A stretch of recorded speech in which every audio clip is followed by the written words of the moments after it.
I'll just do a little more of it. That's all right.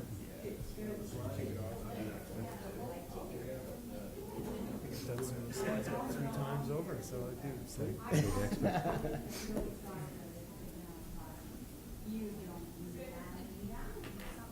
Give it a minute here. Have fun. We're really going to say that to Janice when I'm down at the end of the meeting. Who are them, Jan? I told them you wouldn't listen.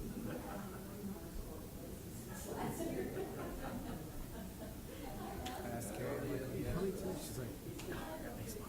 I don't blame you. It's too nice outside. Yeah, that's right.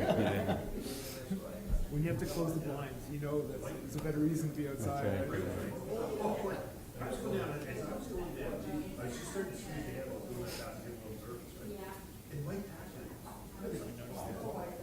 Yeah, it's nice that represents the angels and those are dragons count. Yeah. The angels on either side, one of our constellation accounts.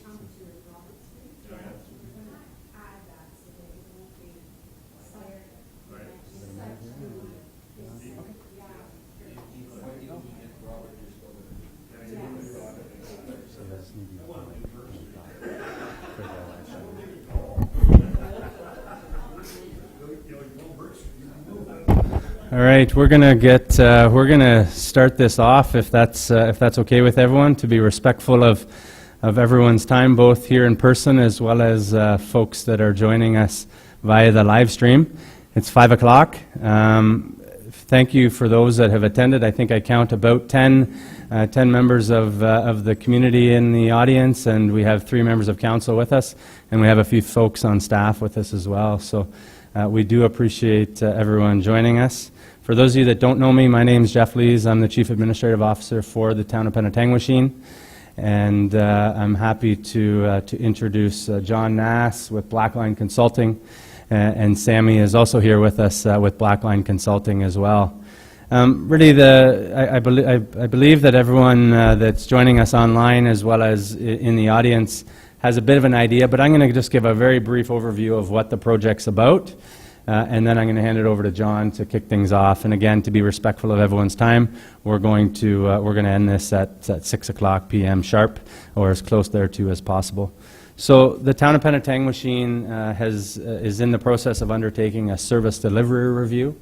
The service delivery review really, the primary objective of that is really to review the services that the municipality offers, as well as the internal processes that we undertake at a staff level.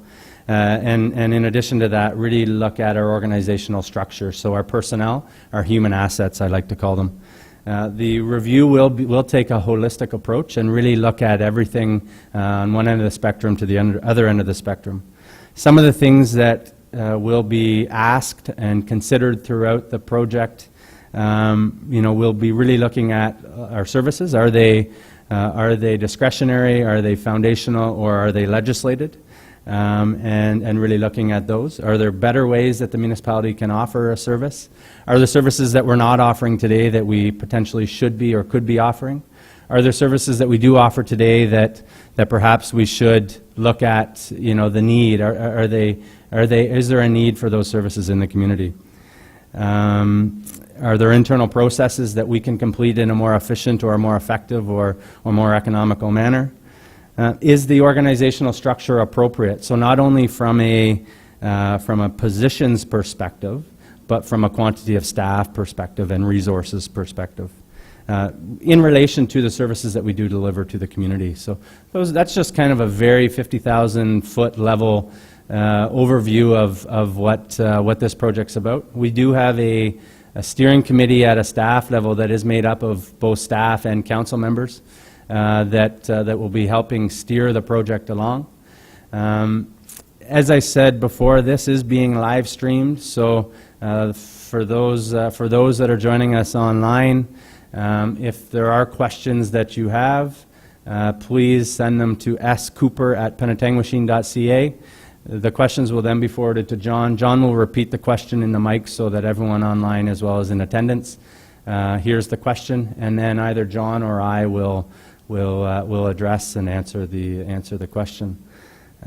So with that, I'm going to hand it over to John, and John will walk you through a presentation, and feel free to ask questions both in person and or online. Thank you. Thanks, Jeff. I'm John Noss. I'm Blackline Consulting. I'm one of the managing partners there. We focus in on a lot of municipal work, everything from doing service delivery reviews, operational reviews, process improvement, and technology strategy work. Really pleased to be here and working with the town. It's quite an interesting time, and it's a beautiful day, so we'll try and move things along.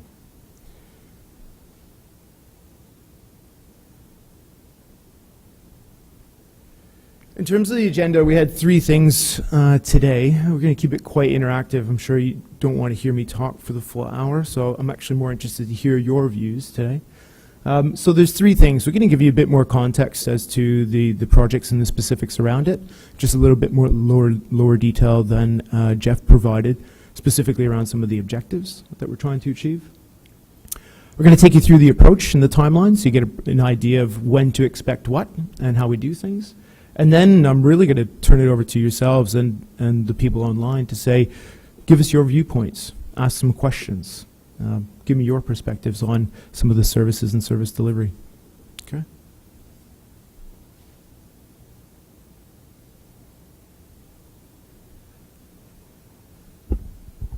There were three primary objectives for this service delivery. We've put it up, underscored, I think, what I think are the important aspects of each one of those objectives. When you look, the first one is really around describing and evaluating the services that are defined today.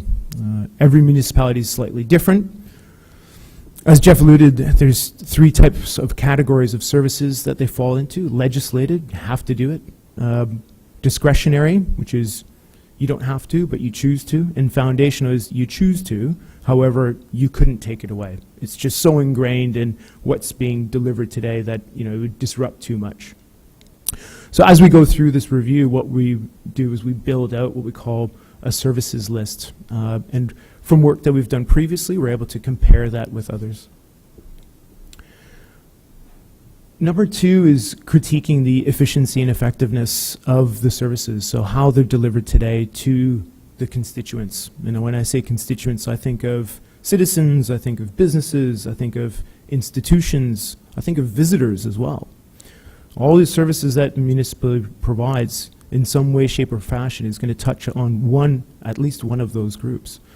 So for me, it's really interesting today to hear from your perspectives on how that touch resonates with you, those services. Part of that, we also undertake a comparator study. So we've got a list of about, I want to say about 15 comparators in total that we go out to. And one, there's information that we look at and we gather, which is just publicly available. We're able to do a comparison to see how Penetanguishene stacks up. Everything from number of council members, number of dwellings, population, look at all that information. We're able to do some ratios to give a good sense of this is your structure, this is your demand side is what I like to call it, and do some comparison in terms of operational efficiencies, so looking at the cost side of it. We're also embarking as part of that, which I think is a little bit more insightful, is not just looking at the number side of it, but also we're going out to ask certain questions from some of those comparators as well. So specific things around how do you operate today? What are some of the challenges you're facing in your municipality? What are the opportunities? What's the focus point? What are some of the pressures that you're having? What is the population looking for in terms of services and service delivery? So for me, that's much more insightful than just looking necessarily at the raw data and the numbers. Really need to have both to get a good perspective. As much as anything, that really plays into not necessarily what Penetang should do or change, but it gives you some direction as to what are others doing? Why are they doing it? And then for me, it's always what's right for Penetanguishene? What's right for the constituents? Objective 3 is about coming up with recommendations for improvement. And I think part of the key element for me is long-term, sustainable. Those are kind of key aspects. We're not looking for cost cutting. This is about sustainability. This is about making Penetanguishene better. There's two aspects that two big buckets of categories that we usually come up for opportunities. The first is service improvement. We deliver services today, how do we make it better? The second aspect is service efficiency. we deliver services today, how can we do it more efficiently? As part of what you probably see is the property tax. And the more efficient we can be around some of those services can mean a reduction in property tax. And for me, that's probably one of the things, which is how do we make sure that when we go through this and we come up with opportunities, one, we understand the full scope of what the impact is, but also how does that replicate down to the constituents. So why are we doing this? Those are the three main objectives. And I talked a little bit about how we're going to do it as well. I'm going to go on to a bit more detail on the how and the timeline. And then if there's any questions about this, feel free to raise your hand and I'll take those questions. Okay.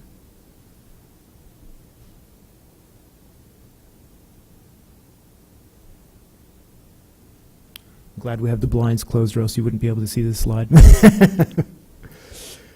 Busy slide, but I'll talk to it. There's several different aspects. If you look down the left-hand side, there's numbering 1 through 7. There's specific elements, if you will, that we undertake as part of this review.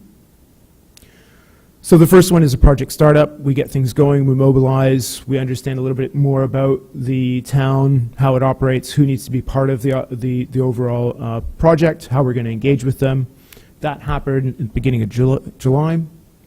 The environmental scan is very much looking at getting feedback from council members and from senior management around what the strengths are, what the weaknesses are, what some of the environmental factors.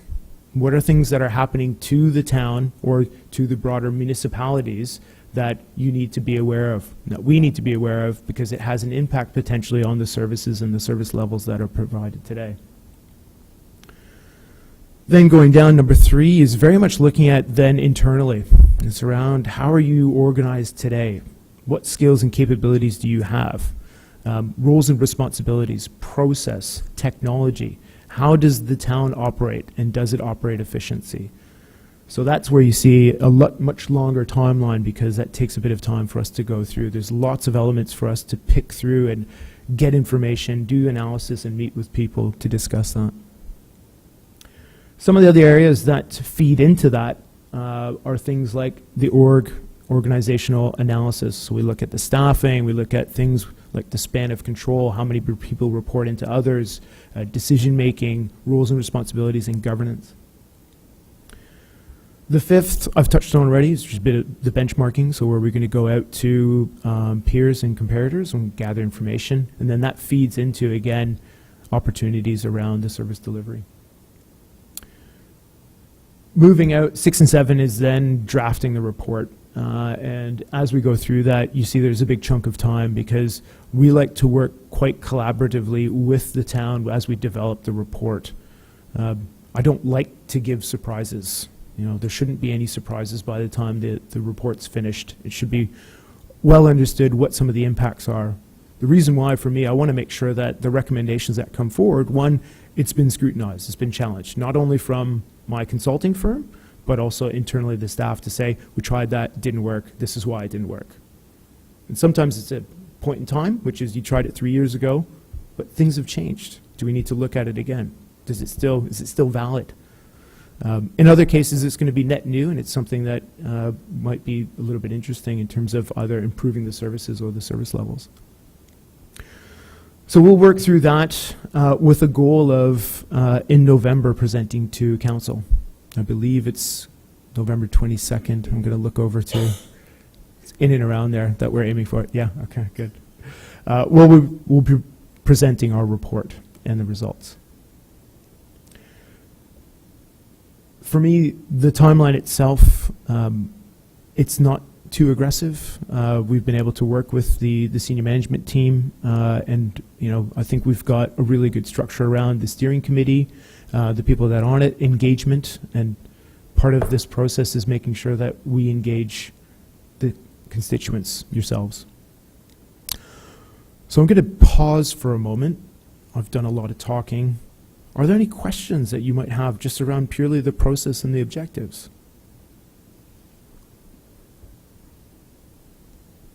No. Anything online? Okay, great. Doing a good job so far, I take it.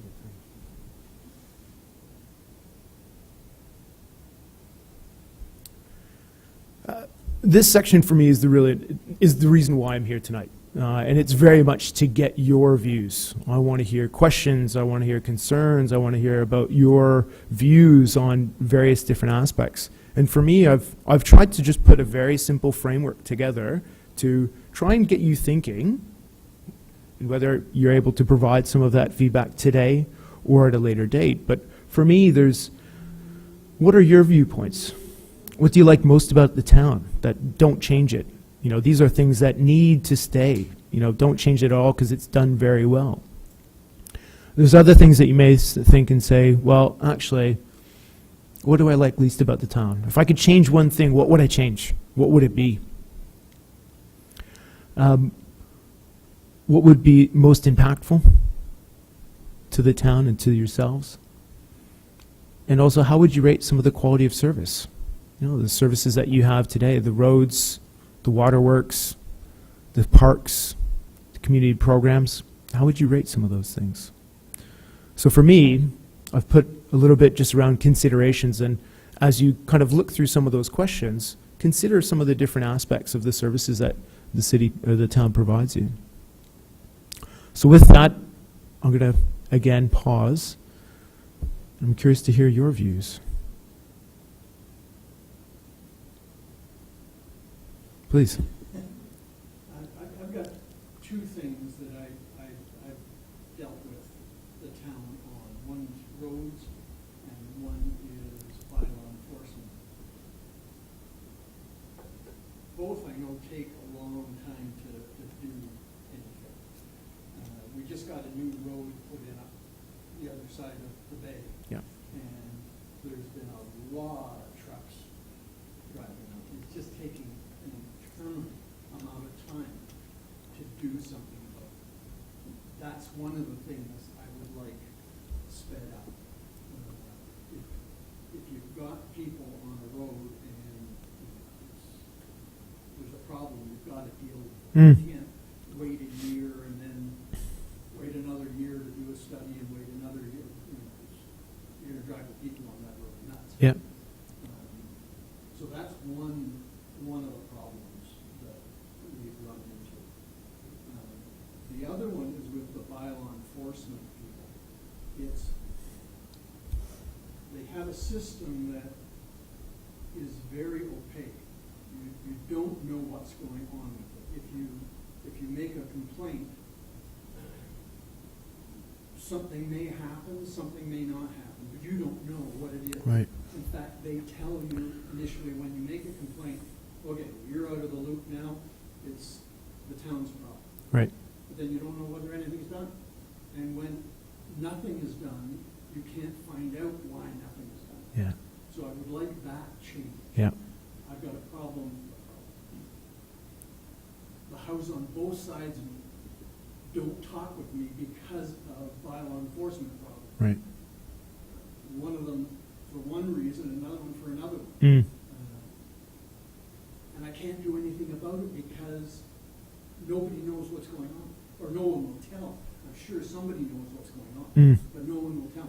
So I think that system has to be opened up a little bit more.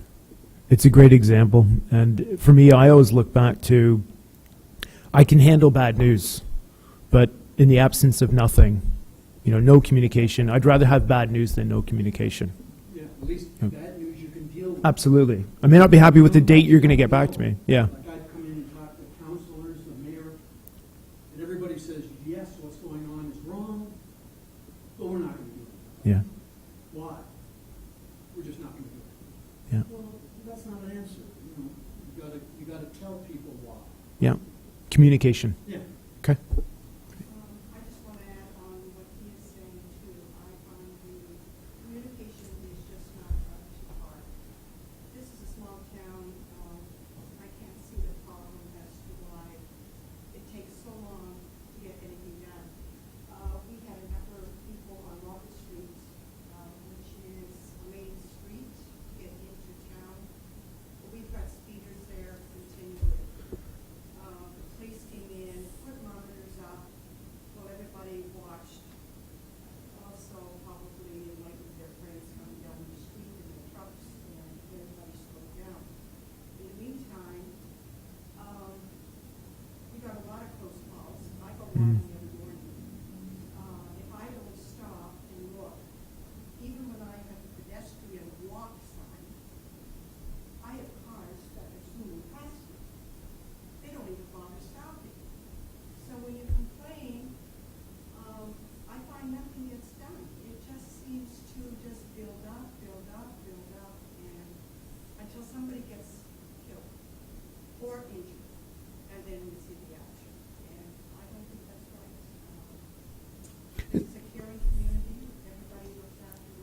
Yeah. And there should be more communication and more helpfulness on everybody's part to really make the town much safer. What's if we use that case, what would be the ideal situation in terms of, you know, how they would communicate with you? Like, what would be your preference? Would it be a phone call? Would it be a, you know, how would we get that message across in terms of some of the? So basically get the license number on the car. Well, sometimes you're not even looking at the license number because Mm.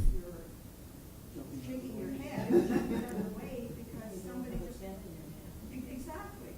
And I look at it as my life is important. And the other vehicles that have stopped shake their heads and basically say, my God, you know. But yet people automatically, and it's largely the trucks. Okay. And nothing against trucks, black trucks, red trucks. I don't know what it is, but it's 7 o'clock in the morning. They are zooming up that street. They don't even stop. It's like we're on a mission. I have to be there. Mm. I'm late. Mm-hmm. And nobody seems to be paying attention to actually other vehicles. There's also kids that are going to school and bicycles. And I've seen a number of kids that basically have phones and not have the bike. Yeah. The person driving the truck just speeds up. I'm getting out of here. I don't want to be caught. It's nothing to do. So for me, there's an element of communication, but then customer service, you know, an element of closing the circle off. Okay. Can you just, for the sake of those online, can you summarize the first gentleman's Comments. questions as well as? Oh, yes, sir. Sorry. The first gentleman's comments were around the construction, and the two key, I'll do a bit of a playback, which was around the length of disruption and then the disruption of it. The disruption, the road is beautiful. Right.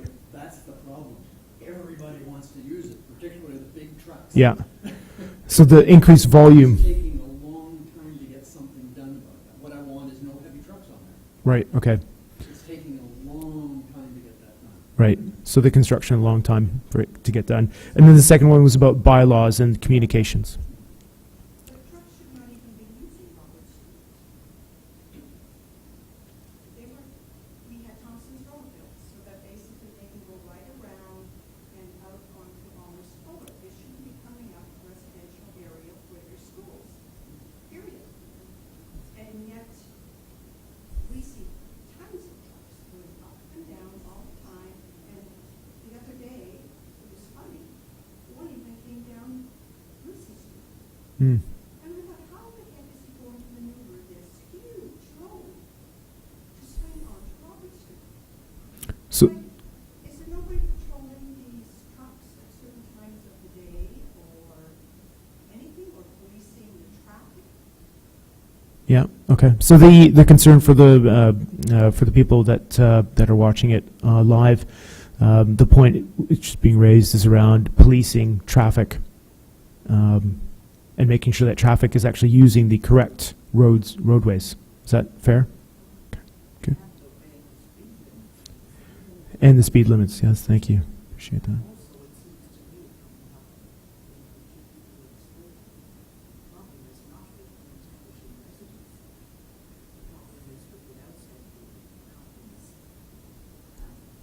Commuters.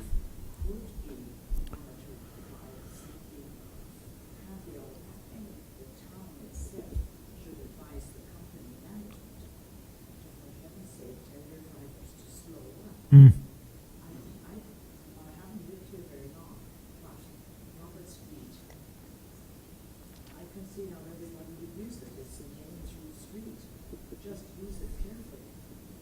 Oh. Just the additional point for the people online is around some of the transportation is potentially commuters, and that they needs additional policing in that area. Okay. Any other comments? What do you think about? I don't know that we have any signage for trucks. We need to tell them where to go.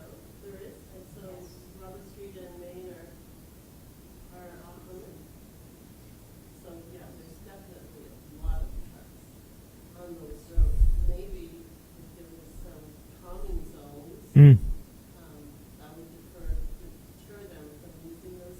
Yeah. But a lot of the trucks need to get to Main Street from businesses, so I don't know how you address that because those are big transport trucks that are doing deliveries all up and down Main Street. I tend to see how they can Get around. modify the rule because they need to get to those businesses. Okay. Anything else? Any other points? Oh, sorry. Stop signs and the man saying that you can cross the street, the cars don't care, they just do it.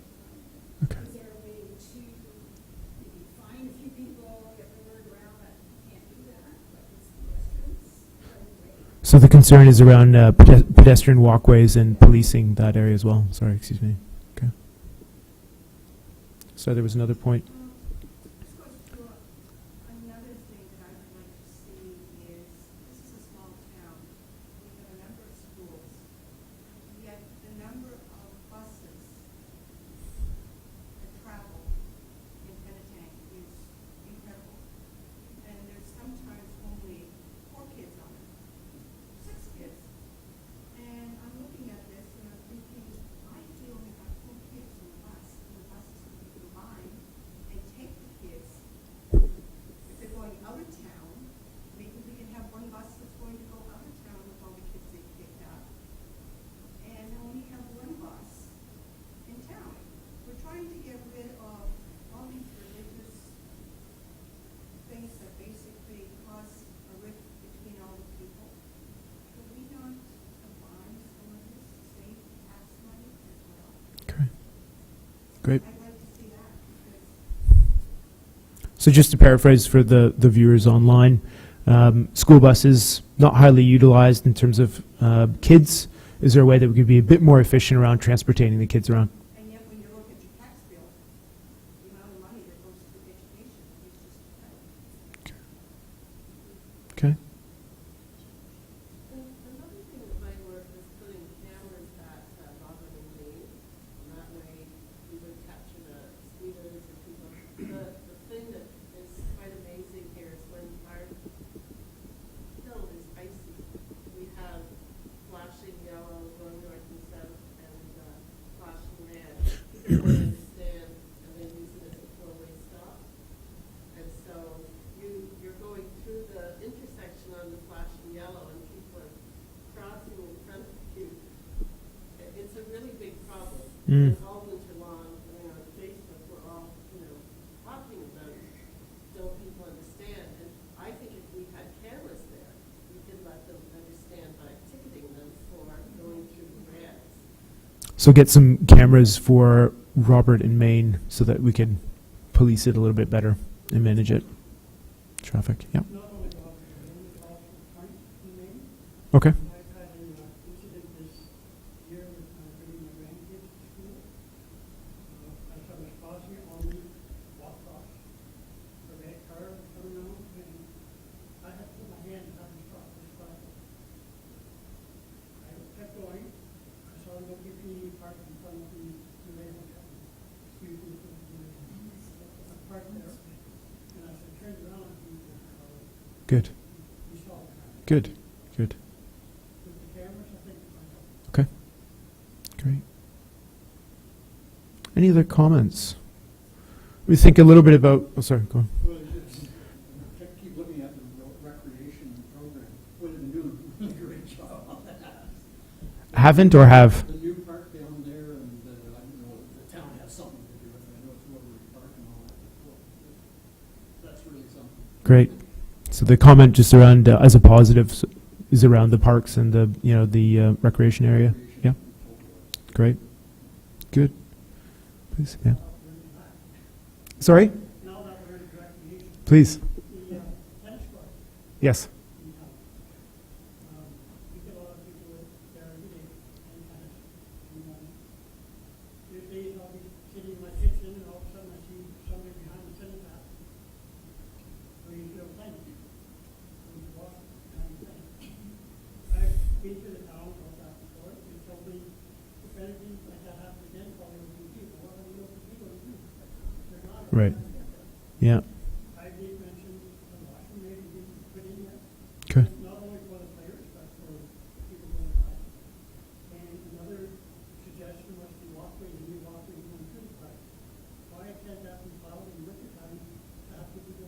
Mm.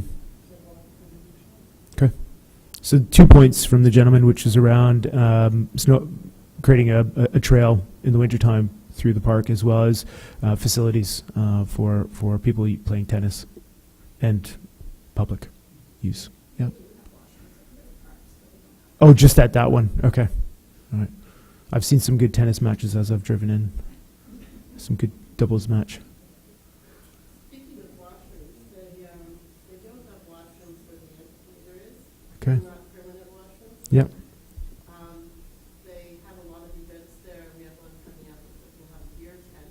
Mm. And not having those washrooms, like, I would question what the cost is to have the porta potties there all summer.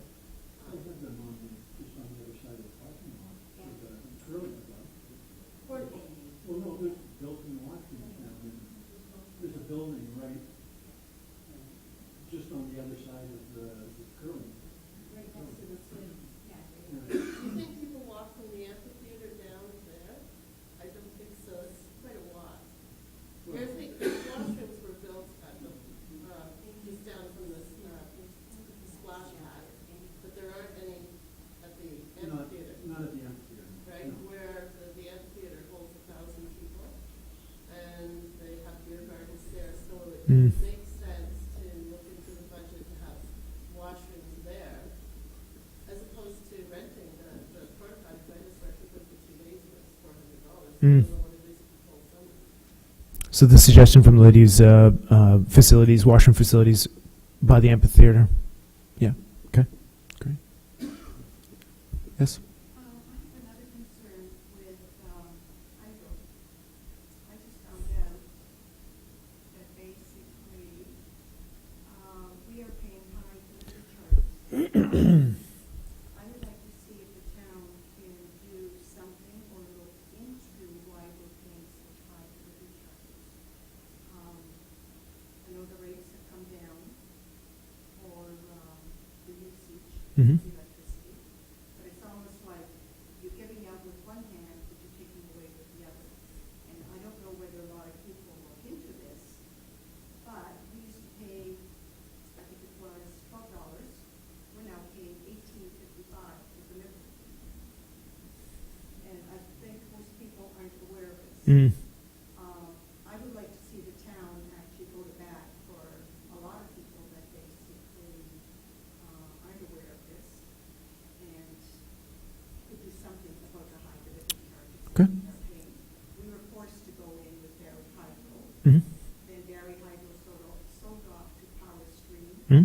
Power Stream now is sold off to Electra. Yep. And the rates just keep going up and up and up, and it doesn't make sense. Right. Like, why are the consumers stuck with all this and end up paying the price? Mm. It doesn't make sense. So the suggestion is there a role that the town can play to do an investigation on the delivery costs Town play a bigger role in actually in a bigger role? the delivery charge. Okay. Because it's a big impact, I think, on a lot of people's bills. Okay. I was quite surprised. My hydro bill was quite low, but the fee, the astronomical fee, was a delivery charge. And I'm thinking, oh God, why Mm. are they pricing out for delivery when I'm not even using Right. electricity? Okay. Great. Thank you. Why does security rates What about, I haven't heard any, we've heard some comments around, the communication, some of the customer service, but what are, and also about the parks, what are things that you'd say, do a great job? Don't change it. Are there any things that you can think of today, which is, the town does a great job at this, just keep on doing that? The parks are beautiful. Parks, yeah, By far better than Okay. most parks that I've seen anywhere. great. The splash pad, Splash pads as well, yeah. were the envy of many municipalities. We have the Sports Hall of Fame, it's by far one of the best in Ontario. Okay. We have great sports. The museum and the library, we're very fortunate to have both of those. Great. I don't even know whether anything has one, but the board of Ascanonia. We're in Midlands. It's a big senior center, but I don't know that we have one here. The answer to that question, Don, is we do not have a dedicated senior center like some communities in Ontario. Yeah. That's simply dedicated. There you go. That might be, since our population is aging and, they can provide a lot of services fairly And a lot of seniors. inexpensively. Yeah. A lot of people are moving up here. We find in Ascanonia that our membership is just skyrocketing. And we have a few that are coming over from Pennsylvania and outside Michigan. So the question was around, is there a dedicated community center for seniors? And the response is that there's not a dedicated one, but there's part-time programs that are offered at the facilities here. Okay. Great, thank you. Yes. The bus service is really good, but on another note, it would be nice to know what time they get at a certain place. I know in Midland, they do it at a certain time, Yeah. but then they do the round and it could be early. So the comment is around the bus service and that it's good, but it would be helpful if you can find out when it's going to be where at next stop. Yeah. Like I went once to take the bus just to take the tour. Yeah. And to the arena, and we waited and waited and waited. I think it had already gone by. Right. I figured it would have been there a quarter after. Great. Just to provide some feedback, I think that we did receive that feedback quite a bit, and the schedule has been updated. So if you get a new schedule, you'll see on it approximately what time past the hour, because it's an hour cycle. It isn't posted at each stop, which would be ideal, but if you do get an updated version, then you can make some better plans. Great. Thank you. Yes, please.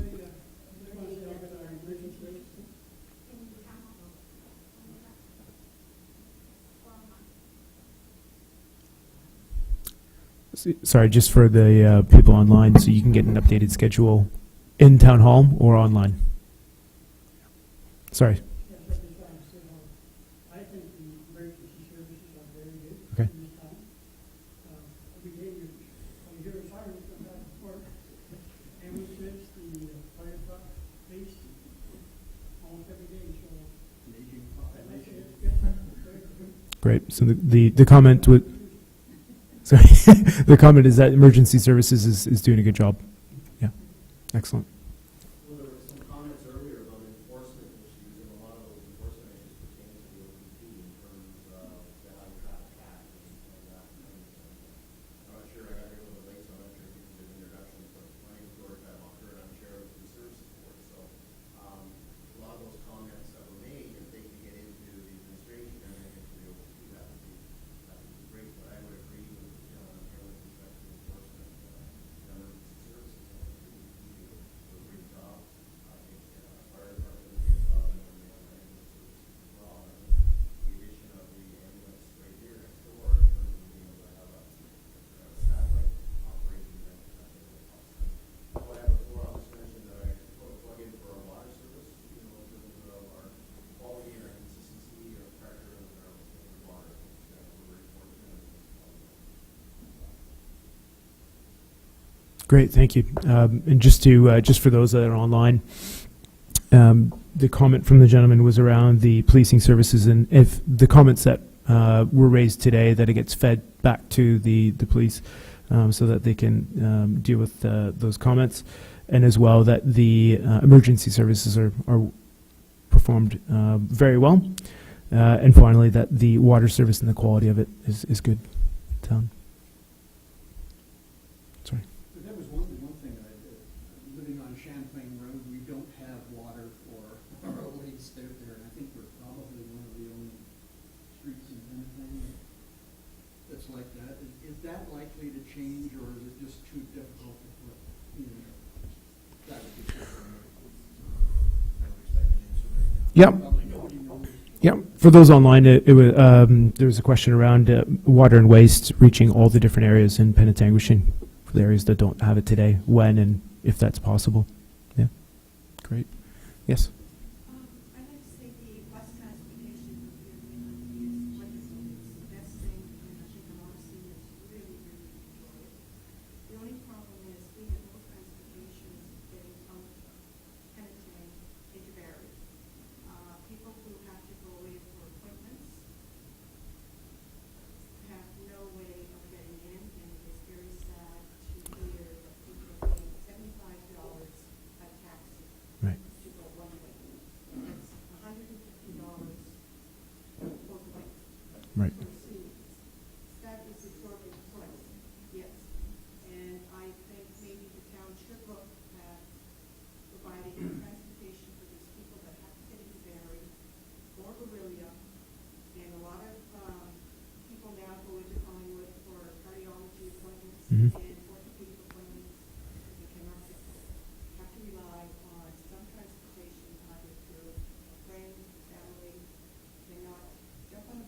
Mm. Okay. For those online, the comment and suggestions around transportation outside of Penetanguishene and Midland to areas of Barrie and Aurelia and so on for health reasons, but not just for health reasons, and making sure that there's a transportation and affordable transportation for them. Is that fair? Well, even OB patients, mothers that are going to be delivering babies, Mm-hmm.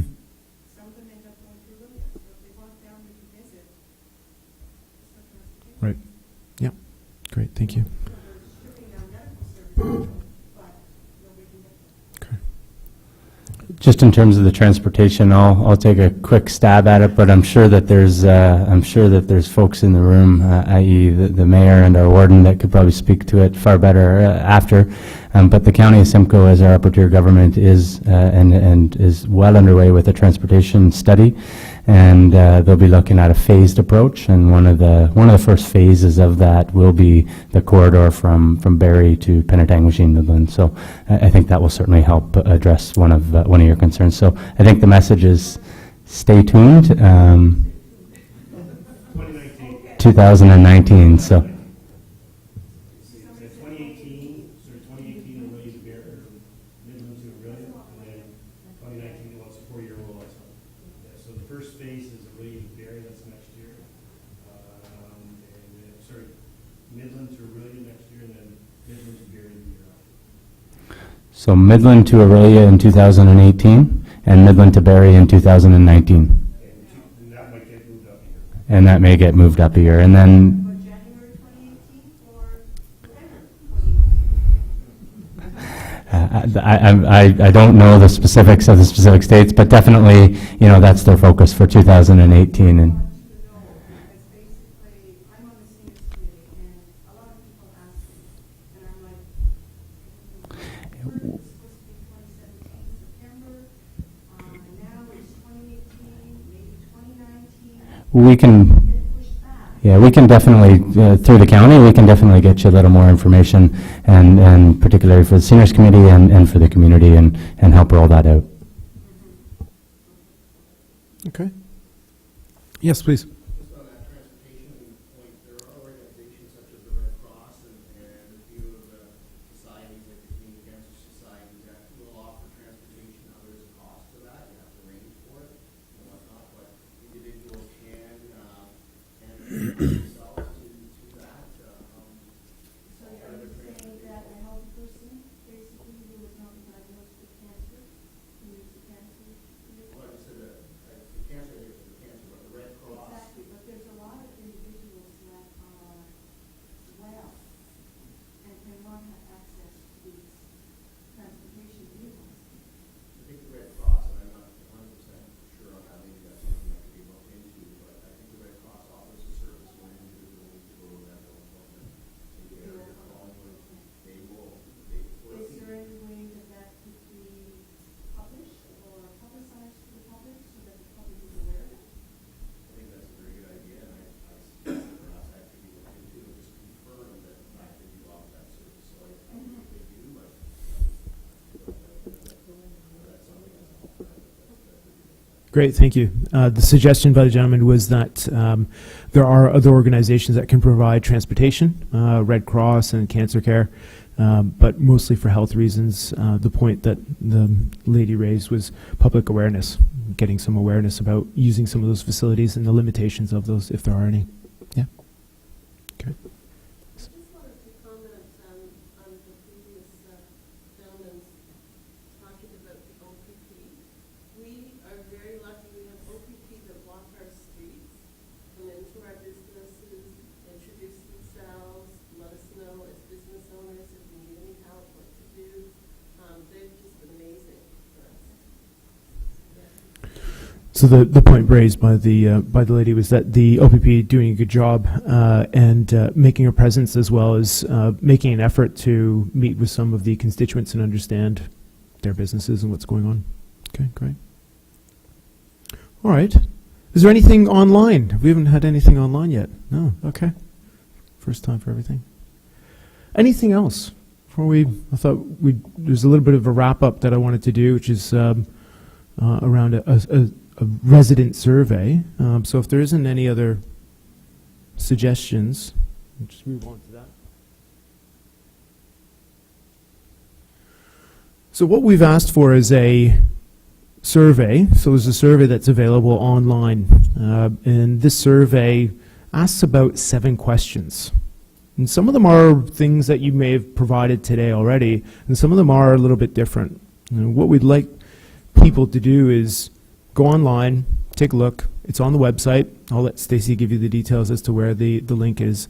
But there's a survey there. We'd love to get your feedback on some of those key questions. And if you can, tell your neighbors, tell your friends, ask them to participate as well. There's also going to be a draw for a prize from anyone that registers on the survey and provides their feedback. As I said, there's probably about 7 questions. Shouldn't take more than 10-15 minutes of your time. So, is there anything else? Any other questions or concerns or comments that anyone wanted to raise?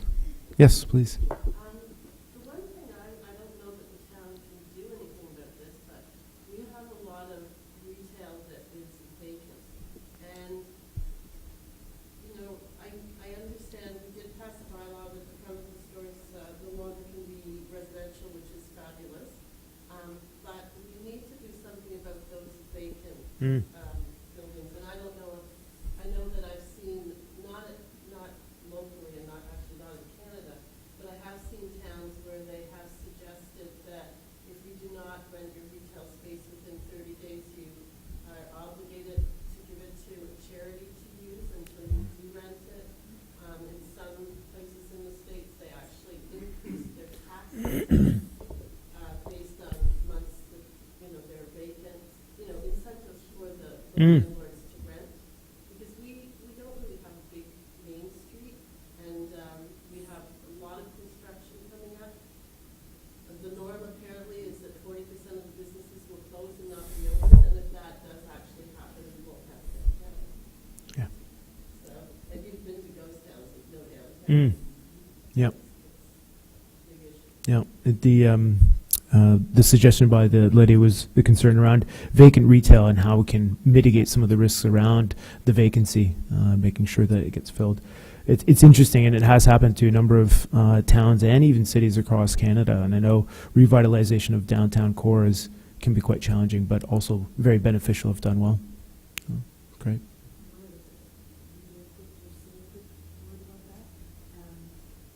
It seems to me that Penetentiary is a great and glorious little town. And why there's not more promotion of it in the tourism end? And down in the big city,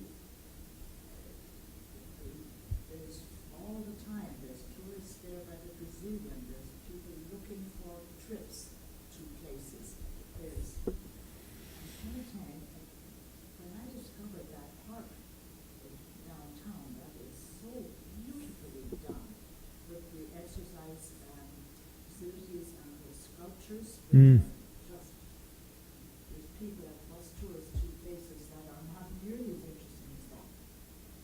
Just promote the town. If you really promote the town, you will end up with a place like the town of Markham, where every single storefront has got so lovely. I mean, there and places like Niagara on the Lake, and even places that are not as well known, like around Peel and Major Mac, and places like that. Penetentiary, and it's only 2 hours from Toronto. There are people who drive hours more than that to some cottage in the wilds of God knows where. 2 hours up to 493 is nothing. What I'm saying is promote the town. So for those online, the lady's suggesting around a missed opportunity if we don't promote the town well enough. And I'm one of those drivers that are going past the Penetang machine, but I'm glad we stopped in today. Great. Anything else? Any other comments? Jeff, was there anything else that you wanted to cover off? I don't think so, John. You touched a little bit on the survey. Yeah. Great. I don't want to keep everyone. I mean, it's a beautiful evening, and we've had such rainy weather in the past. I really appreciate you coming out tonight and providing us with some of this information.